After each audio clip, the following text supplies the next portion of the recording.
Welcome back to another episode of Southside Struggles, the Chicago White Sox rebuild series. In the last episode, we were able to look at Jario Iriarte and look at his start. If we take a look at the calendar here, taking a look at the box score, or sorry, that wasn't the last game he pitched. This is the last game he pitched. Taking a look at the box score here, he was able to get the W. He pitched 5 1/3. He had 4 hits, 2 earned runs. He only had 1 walk and 5 strikeouts. Not a terrible performance. And I am just now realizing it's Gyro, not Jario. I've been pronouncing that incorrectly this whole time, so apologies there. I'm sure some of y'all let me know down in the comments if you didn't. That's okay. We're going to try to pronounce it correctly going forward. Gyro Iriarte, I think, is I still pronounce his last name correctly though. Gyro was able to go 5 1/3, and John Brebbio gets a save. Looking ahead here, we're going to get to the end of the month, and we're going to take a look and reevaluate our lineup and our roster, our MLB roster. Right, we're 8-18 through 26 games. We'll probably be around the 10-win mark coming in at the end of the month. Hopefully we can sneak a couple by division rivals. If not, then we really need to consider what we're doing here. Taking a look at this so far, Crochet having a great year, or not a great year, having a pretty good year. I think he was having a great year up until his last start. He had a sub-1 ERA through his first 2 starts, I do believe. So that was good. Has kind of blown up here in a little bit towards the end of the month. But whip is still below 1.4, which is good. I'm always going to throw out that 1.4 number. That's kind of where you want to ride. You know, I think that's, yeah, so that whip is walks and hits per inning pitched. So it's definitely where you want to ride. You don't want to have, around more than 1.5 walks or, hits per inning. That just really kind of shows kind of the divide between the good pitchers, keeping people off base, and the ones that are not as great. Crochet's not been a bad starter for us this year. He's only 24, so I see he's developing probably into the high 80s, hopefully, over the next few years before we inevitably have to offer him a fat contract as he goes into free agency in 2027. Brad Keller has also had a pretty good year so far in AAA, so he will probably be getting a promotion here soon. We will probably be moving down Feedy at that non-1.3 ERA. That's just not competitive today. Not competitive any era of baseball, especially that 2 walks and hits per inning. And we will be promoting at least Brad Keller and Jake Woodford. We will probably be demoting Gyro Iriarte as well. He's riding above a 5 ERA, just not doing it for us right now, especially when we have so many guys in AAA kind of having a good season. I mean, they're kind of old, so they're not really top 100 prospects. They're not prospects at all, right? We have Drew Thorpe, we have Noah Schultz. Those are 2 top prospects pitching wise, and Gyro Iriarte is as well.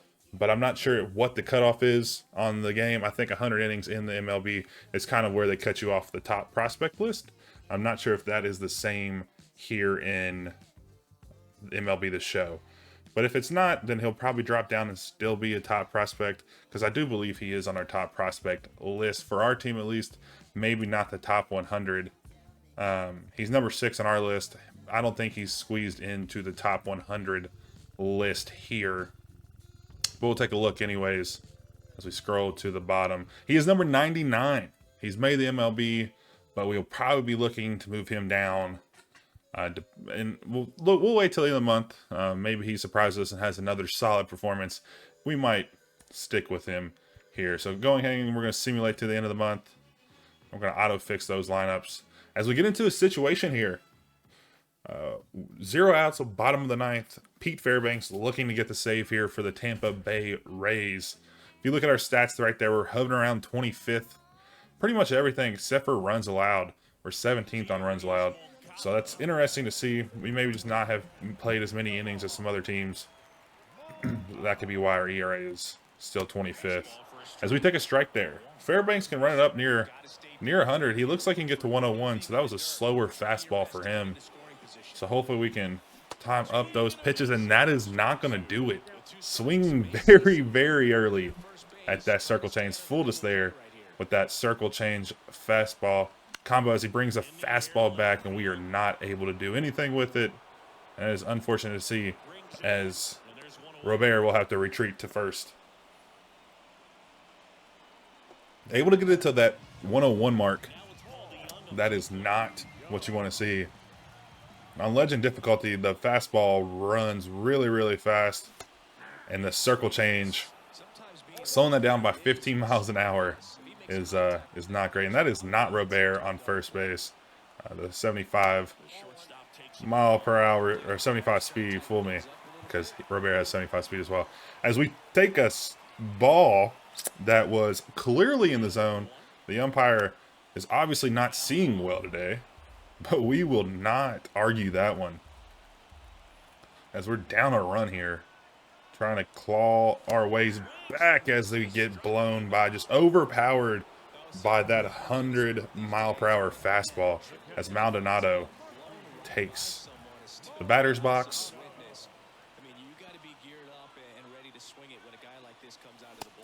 As again, just late on that fastball. If history is to repeat itself, he's going to throw a circle change here. So hopefully we can time that up. No, he just throws a fastball. Just blows it right past us, regardless of what we have to say.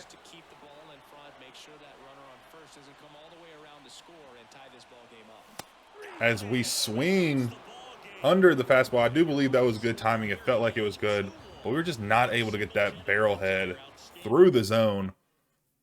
And P. Fairbanks will get his 10th save on the year. 2 hits today for us. 3 hits today, sorry. There's only 2 in the highlighted players. Robert was able to get a home run, so that is good as we look to see to get him above the 200 mark. The last time we checked, he was not there. Another situation against the Rays. Bottom of the 8th. Shoemake up to bat. No outs. A runner on. We will look to call back into this. This is a high importance moment here. Shoemake has a chance to advance the runner. As he ropes one into center field, as it does not get past the center fielder, but that will advance the runner to third. A double here with no outs in the bottom of the 8th. Extremely important hit right there as Benintendi takes the box in the leadoff position. As he hits one into outfield. Not sure if we'll run here. Not going to tag up as we have another out to play with. And we will be able to at least try to drive another one deeper if we want to sack fly. Didn't want to risk it. We had another chance to score the runner from second next time if we did get thrown out there. But I didn't want to have a double play there, especially so late in the game. If it was early in the game, we definitely would have sent him. But we chose not to, as we take another strike there on the 2-seamer up in the zone.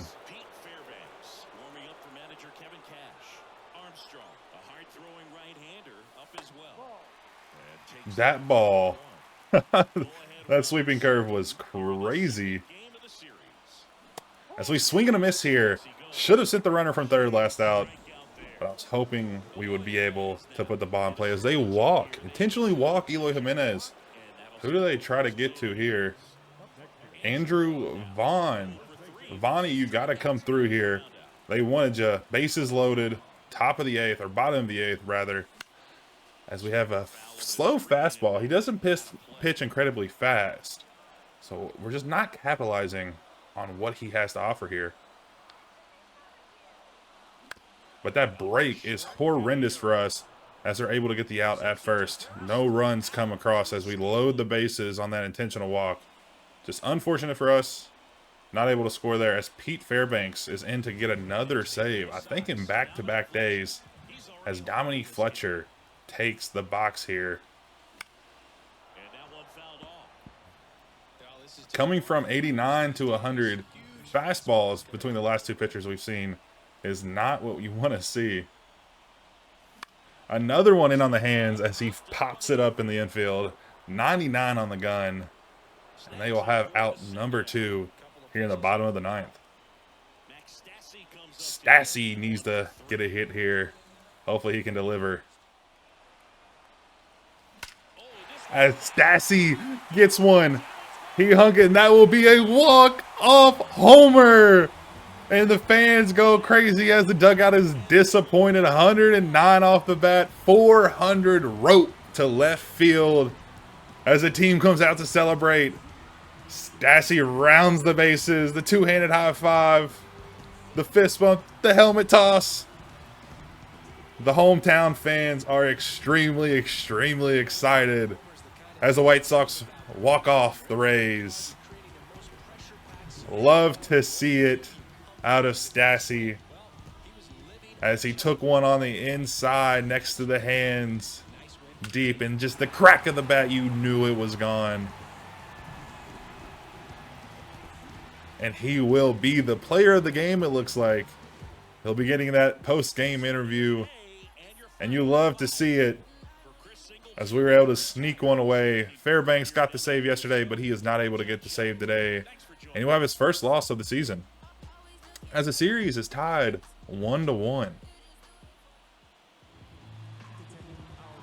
Their team had a couple homers. We had 3 home runs, all by individual people. So that's pretty awesome. And that's what you love to see. Guys that aren't typically your top players coming through in clutch moments is always a great moment for a fan base. And that's how you become a hometown hero. Not one. You got to do it pretty regularly. But that's how you start your storylines here at Chicago White Sox. We're going to be simulating to the end of the month here. Right after we get into the scouting assignments. Take a look here at these. The starting pitcher prospect, Kevin Hansen, looks to be the 7th overall pick, but he looks to be drafted in our slot, in our draft board.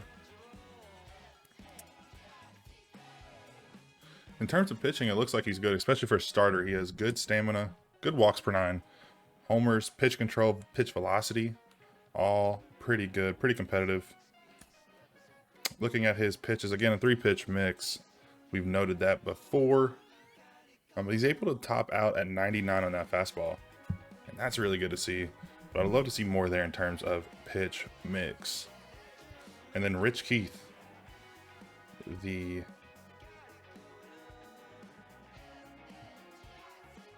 looks like he can play every position in the field.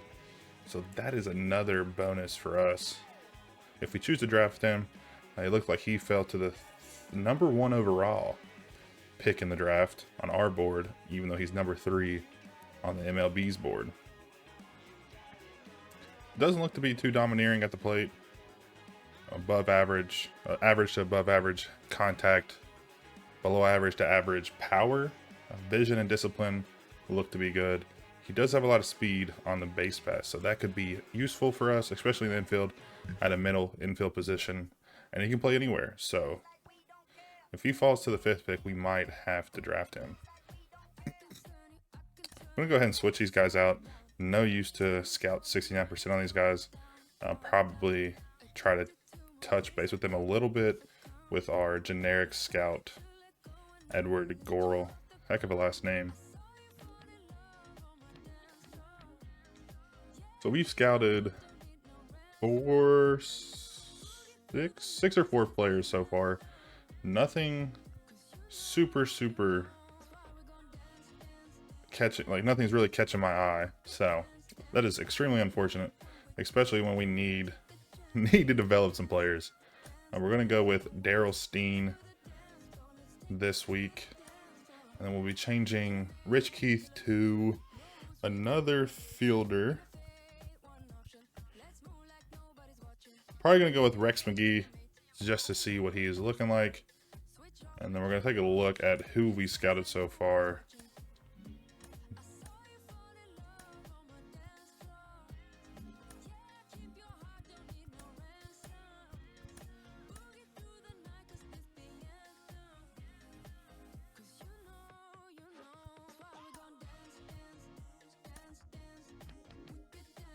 Looking at recently scouted prospects. Braden Hudson has dropped a little bit. Only 25%, but his contact looks like it's going to be above average here. So that is good to see as well. He looks like a good all-around player if his stats stay the same. Looking at these guys, a little bit more scouting done on them. 50%, slotted at 147, 148th pick for us on our boards. So that we may look at one of these guys to take later on in the draft in the 5th or 6th round later on. But we'll go ahead and prove that. We'll get right back into things, simulating through the end of the month. And we'll take a look at the roster and make some moves, as we really direly need it, as we have not gotten to 10 wins yet in the season.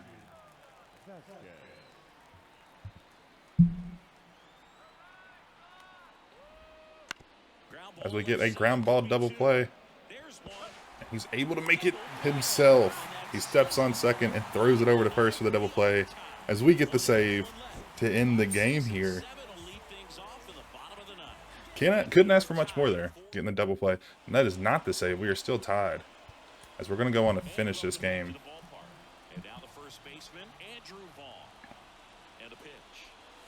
Andrew Vaughn was able to recreate some electric plays the other day as he had a walk-off homer against the Twins. I think that might have been yesterday, depending on how this simulating played out. I'm not sure exactly if we simulated past Sunday or not, as he's up already in the count 3-0. I understand that they don't want him to burn him again, but they got to make a competitive pitch here, as we broke our own rule and swung at a 3-0 pitch. It was middle of the plate, but still, we shouldn't be swinging at 3-0 pitches. As that slider broke into the zone. Little deception there. Definitely thought it was going to peek out of the zone. A high fastball followed up.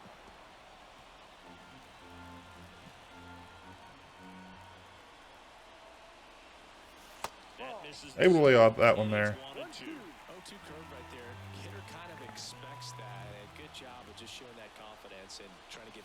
So we swing over the fastball at the knees for out number 2. As Yoan Moncada steps up, the switch hitting third baseman. Stands in now, looks at that one inside. 2 out, space is empty. As he's able to rope one into center field, but that's not Byron Buxton out there in center field. Not sure who that is, but he's able to make the play, and we will go to the top of the 10th. As we are only down to 4 relievers there in the pen. And Steve Wilson is not good on energy. He allows the first hit of the inning on the first batter of the inning. And we are in extra innings, so that will score a run. And completely forgot that. That is unfortunate here. But luckily, we will also have a man on second, as they're able to get another knock in the outfield, as they're going to be rounding third. We make the throw home, but they are safe. Oh, that's 2 runs in the inning. Not what you want to see, as we're going to go ahead and force Kopech in, even though he's only halfway warmed up. As we hit strike number 3, looking. He took 3 straight pitches, 3 straight strikes. All looking, didn't get the bat off the shoulder. So we get the first out of the inning, as Julian pops it up to Benintendi in left field. And Benintendi will make the play. Hey man, 4 pitches, 2 outs. That is an excellent base. Here's Carlos Correa. Cut on and missed 96 with that fastball. Up the middle. As Lopez makes a diving stop and brings it to his knees and is able to get the out at first. You love to see it. We're going to watch the replay because that is worth it. Look at that move. Extended his whole body and was able to get there and get the last out of the inning. Great play there. We need to get 2 runs back on Duran.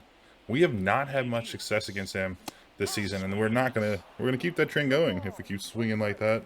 As Paul DeJong's batting 400 with runners in position, he's making his case to be moved up in the lineup. Currently batting at number 8 today, 1 for 3. If he can deliver here, he's definitely making a strong case for that. As we swing through, I don't even know if you would consider that a swing through. I think we were way late on the fastball, breaking it at over 100 miles an hour. As he rings it up there at 101 on the gun, just absolutely insanity. The Twins can get up on you. It's going to be difficult to come back on them with Duran at the helm there as we fight one off. The splitter at 94 miles an hour. We're able to work a full count here, so that is good to see. He's probably going to bring the heat again, and we have been late on it every single time. And we swing through a ball that's 4 feet above the zone. Heck of a way to work back there and just throw it away on that swing.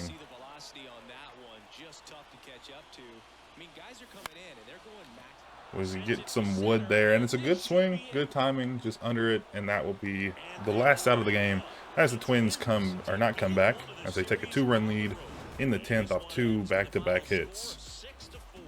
As we work the reliever a little long, probably a manager mistake there. Definitely should have had somebody warming up, but regardless, the Twins will take another win from us, a division rival. Never want to see that. So we get into another high importance moment.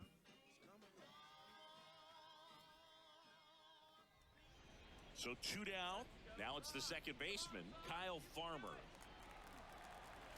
As we're working for a chance to make a save into the next inning. As Farmer fouls one off down the right field line. No one can get to it. It's a foul ball. 0-1. There's a strike. We get a sinker.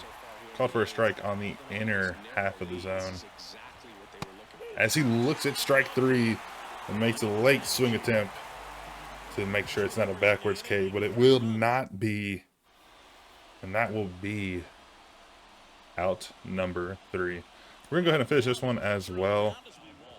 So we need to get John Brebbia up warming up. He will hopefully have a chance to make the save. He should have a chance to make the save next inning, as long as we don't score too many runs. So we pop one up to second base. Playing these games back to back, especially when you're facing Duran, and then you face a pitcher that is throwing 10 miles an hour fastball slower than him, is definitely something to be worried about. As we check swing there for strike number 3. As Yomakata will return to the pitch.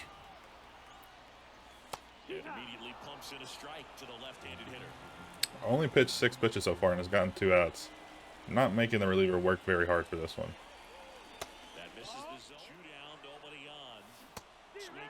Another swing and a miss on that slider. Slider's pretty good, has a lot of movement, a lot of late break. And we will make the move to John Brebbia as he gets his walkout intro. A lot of confidence coming out of the pen, as a closer should have. Always want to have your closers be your most confident pitcher. They're typically working with only a few runs to give.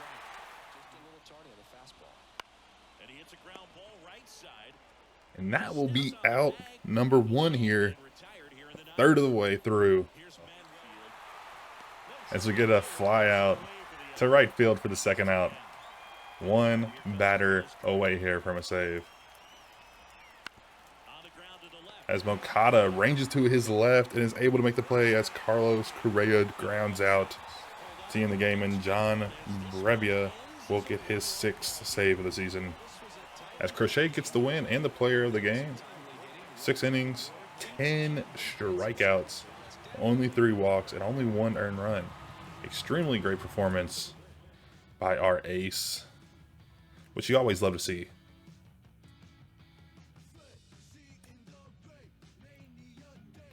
Finally, we were at the end of the month.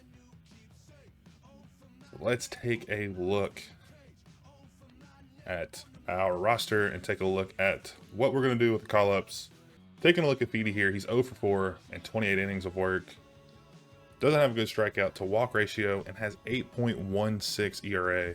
It's almost a 2 whip. He's definitely going to be making the move to AAA. Unfortunately, he's out of minor league options. And with the way he's performing, we're definitely going to make the move here. We're going to pass him through waivers. But we will not be able to make the change right away. I think it's 5 days, and then we'll reevaluate.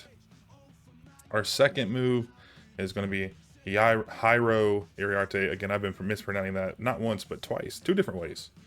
So I was double wrong. But it's Jairo Iriarte. I've been pronouncing the last name correctly, just not the first name. He will also be making a move down to AAA. Unfortunately for him, he was just not able to perform to our standards. Almost 70 ERA was not great. We didn't have a bad start with him when we were pitching, but we're not going to be pitching every game, so we can't rely on that to keep his stats where they need to be. With that, actually, I do believe, I think we can actually bring somebody up, even if he's on waivers, and it says he's still in the MLB. But technically, I don't think he's on your active roster, so therefore we'll be able to make the move for 2 pitchers. I do believe, let me see and reevaluate that here in a second. We're going to be bringing Brad Keller up. He has a 2.72 ERA, 35 strikeouts, and 39 innings of work, a 3-2 win-loss ratio, or not win-loss ratio, win to losses. And he only has 13 walks with a whip under 1.4. And he will be making, he's not on the 40-man roster. Why? Oh my gosh. The 40-man roster is screwed here. I think we're just going to remove him as well. Can't be removed. I think we're just going to release. We can't do anything. Probably should just have released Eric Feedy. But unfortunately, once you put him on waivers, you can't make any changes until he passes through waivers. Unfortunate there. As we're going to take Bailey Horn off the 40-man. We're going to take Alex Spees off the 40-man as well. And we will have 2 open spots on the 40-man. We need at least 1 starter to make the move up the MLB level. And that is going to be Brad Keller, our second overall pitcher. He'll be making the move to the 40-man, and then we will move him onto the MLB as well. 4-pitch mix with the slider, his main pitch, a 4-seam fastball, a sinker, and a circle change. So we'll be able to work that sinker circle change off of each other, and then the slider, with it being his first pitch, looks like it should be a pretty dominant pitch for him. So I'm excited to see how he comes out in his next start, which should be fairly soon. I think, Jairo Iriarte, or Jairo Iriarte, was the last pitcher in our rotation. So he'll get a couple days rest before he's due to make his start. Our next move is going to be moving Jake Woodford up as well. I consider moving Chad Cole, but he doesn't have as good of stats. He does have a 3-to-1 strikeout to walk ratio, which is better than Jake Woodford's 2-to-1. But Woodford has a 1.64 ERA, has a ton of break on his pitches. Doesn't have as much velocity as Cole, but I think it'll be playable. He does have a 5-pitch mix, which is sinker, slurve, 12-6 curveball, 4-seam slider, and cutter. Very fastball heavy, but with his AAA stats, he's definitely earned the right to get called up this season. We will also need to add him to the 40-man roster. And then we will move him on up to the MLB ranks. And that will be our 5th starter. Chris Flexen will make the move down the rotation as we move up Brad Keller and Jake Woodford. Depending on the energy level, I will switch these around if need be. But Soroka should get the next start, as he's not having a terrible season. Gary Crochet, our ace, is having a great season. More than 1 strikeout per inning, lower than 3 ERA, and below that 1.4 level of whip. Just a dominant season so far from the young 24-year-old lefty. He's also improving in hits per 9, walks per 9, and home runs per 9. He's losing a little bit on control, but that is okay. Moving back, as we've got our pitchers sorted, I want to take a look at our hitters. Specifically our prospects. Looking at Colson Montgomery's AA stats, he's batting .353 with average, .382 on base, .565 slugging, which puts him just under .950 OPS, and that is dominant in the AA. So he will be making the move up to AAA as he makes the move to the Charlotte Knights. Our AAA didn't have a closer for some reason. That's weird. We have 3 catchers though. Cuero not having a great year so far. 206 in 19 games and 68 at bats. OPS under 550.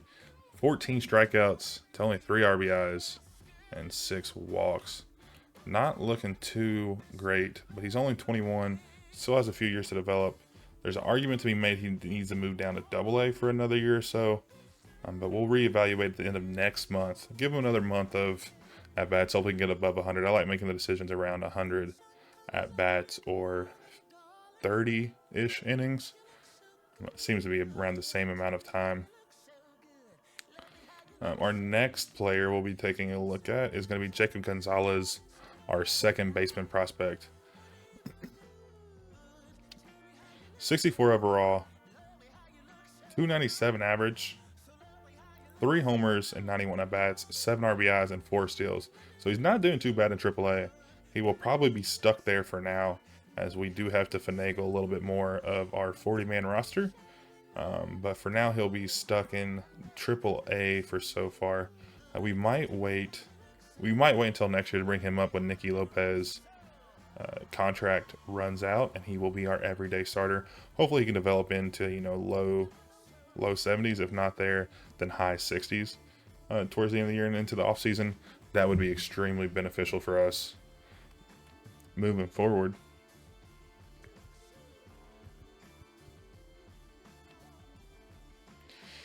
Luis Robert, not having a great year so far.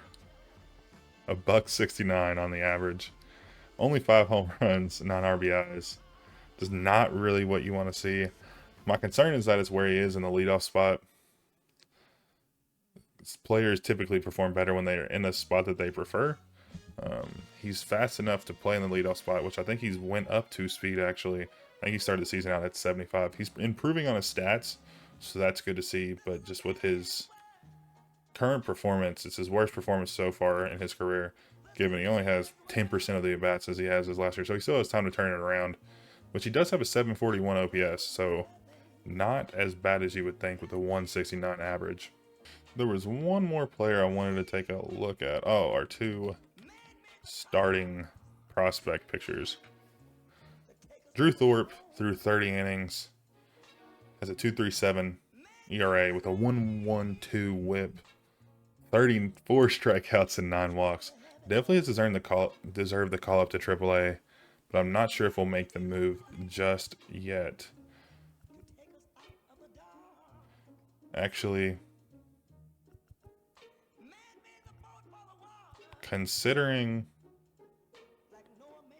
Davis Martin has had a miserable start to the year, I think he's only had 5 innings. But I think we are going to move him down to AA and move up Drew Thorpe to the end. Oh, no, not to the MLB. To the AAA Charlotte Knights.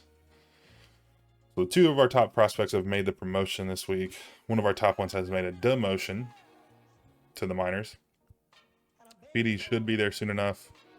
Noah Schultz is going to remain in AA for now. He's only 20 years old, so definitely don't rush that development. He will definitely probably start the year out next year as long as he has a good finish to the year in AAA. We still want that whip to get down. Even though he has a good ERA, he's allowing too many hits and walks.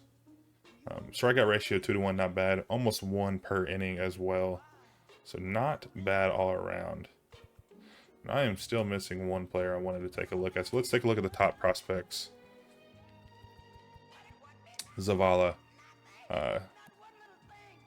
He's not going to have any stats. He's only 19. Does have beat potential. 63 overall. There's an argument to be made that he gets the move up to AA. Looking at this, our AA guys hitting 250-ish. Probably not going to make the move right at this moment.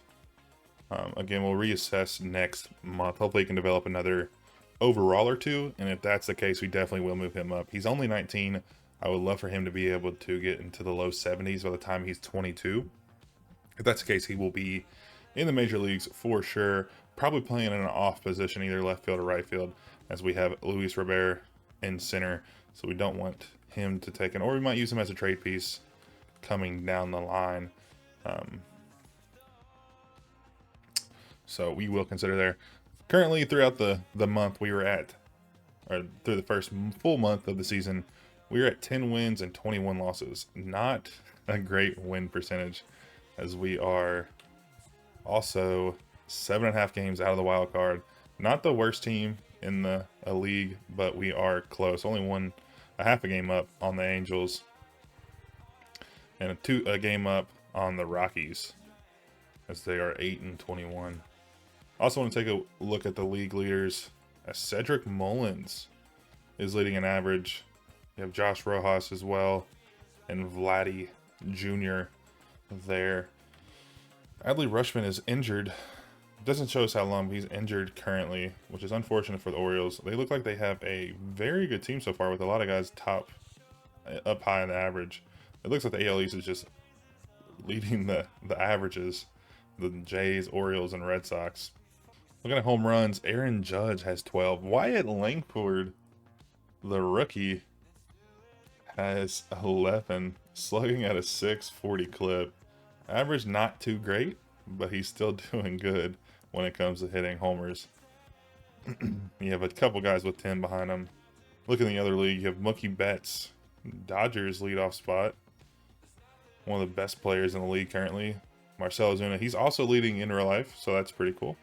And then Shohei Ohtani, the two-way all-star, follows him up there in third place. Schwarbaum is in fourth, tied with Matt Olson and JD Martinez. Stolen bases, Willie Castro leads the league in stolen bases with IKF, the extreme utility man for the Blue Jays. He can also pitch too, they should throw that on there. Corbin Carroll has 17 stolen bases through 30-ish games. He's on track for a 70-ish steal season, which could be interesting to see if he can hit some homers as well. Join Albies, Acuna Jr.'s 40-70 club. That would be pretty cool to see as well. He does have 7 homers, so it's not out of the realm of possibility. Taking a look at our pitchers, as Garrett Crochet is 15th in ERA at 2.9. 17 guys under 3 ERA on the AL side. Only 14 on the NL side. Luke Weaver coming in at a .48 ERA. And 32 innings of work. They have been using the crap out of him out of the pen. He does have 73 stamina, so he eats up innings. A rubber arm for sure out of the pen. So looking forward to the next video, I think we're going to take a look at our call-ups, our recent call-ups into the MLB, Brad Keller and Jake Woodford. We're probably going to player lock on both these players, and we're going to pitch the full game and see how we can do.